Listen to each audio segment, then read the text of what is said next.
কি রে, এতক্ষণ লাগে তোদের আসতে? তোদেরকে দিয়ে না একটা কাজও হবে না। প্ল্যান কি সেটা বল। আচ্ছা শোন, আমি এখন রেস্টুরেন্টে যাব আর তোরা এখানে অপেক্ষা করবি, ঠিক আছে? আমি তোদেরকে বলবো, সে এলেই তোরা তাকে কিডন্যাপ করে নিয়ে যাবি। আরে মনে কর যে তোর অর্ধেক কাজ হয়ে গেছে। ঠিক আছে, আমি যাচ্ছি, আমি ফোন দিব তোদের। Hello, hello. আপনি কি এসেছেন? হ্যাঁ, আমি তো রেস্টুরেন্টের নিচে। আচ্ছা ঠিক আছে, আমি ওয়েট করছি, তুমি আসো। তো ফারুক, তুমি গাড়ির কাছে থাকো, কোথাও যেও না, আমি একটু আসছি। নিশি কল দিছে। হ্যালো নিশি। আচ্ছা শোন, ওই ছেলে কিন্তু চলে এসেছে, নিচে গাড়ির সামনে দাঁড়িয়ে আছে, এখনই এসে কিডন্যাপ করে নিয়ে যাবে। আচ্ছা ঠিক আছে রাখ।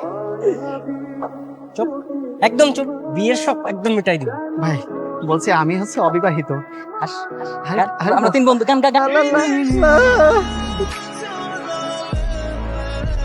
তুমি নিশি না?